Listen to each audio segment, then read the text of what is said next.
Duck, the Great Western engine, worked hard in the yard at the big station. Sometimes he pulled coaches. Sometimes he pushed trucks. But whatever the work, Duck got the job done without fuss. One day, Duck was resting in the shed when the Fat Controller arrived. "Your work in the yard has been good. Would you like to have a branch line for your own?" "Oh, yes, please, sir," replied Duck. So Duck took charge of his new branch line. The responsibility delighted him.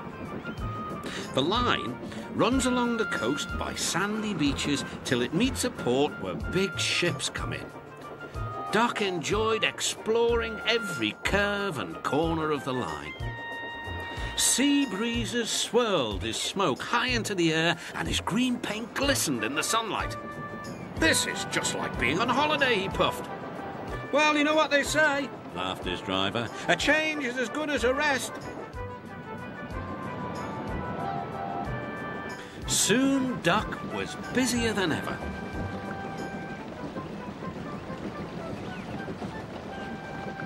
The Fat Controller was building a new station at the port, and Duck pushed the trucks wherever they were needed.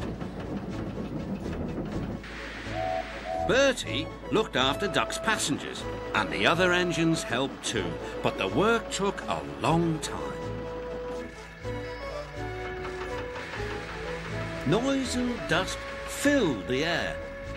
"Don't worry," whistled Toby. "The station's nearly finished." "And on time too," said Duck, thankfully. Duck felt his responsibility deeply and talked endlessly about it. "You don't understand, Donald, how much the Fat Controller relies on me." "Ugh, aye," muttered Donald sleepily. "I'm Great Western, and I—" "Quack, quack, quack." "What?"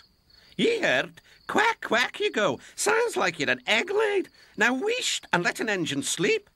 "Quack yourself," said Duck indignantly. Later, he spoke to his driver. "Donald says I quack as if I'd laid an egg." "Quack, do you?" pondered his fireman. He whispered something to Duck and his driver. They were going to play a joke on Donald and pay him back for teasing Duck.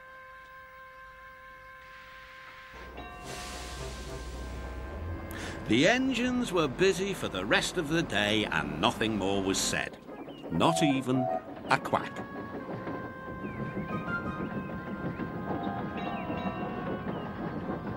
But when at last Donald was asleep, Duck's driver and fireman popped something into his water tank.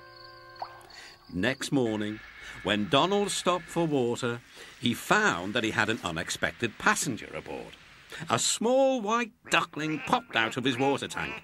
"Nay, who's behind this?" laughed Donald. The duckling was tame. She shared the fireman's sandwiches and rolled in the tender. The other engines enjoyed teasing Donald about her. Presently, she grew tired of travelling and hopped off at a station, and there she stayed.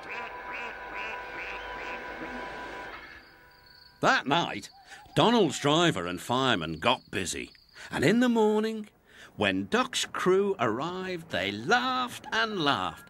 "Look, Duck! Look what's under your bunker! It's a nest box with an egg in it!" Donald opened a sleepy eye. Will. You must have laid it in the night, Duck, all unbeknownst."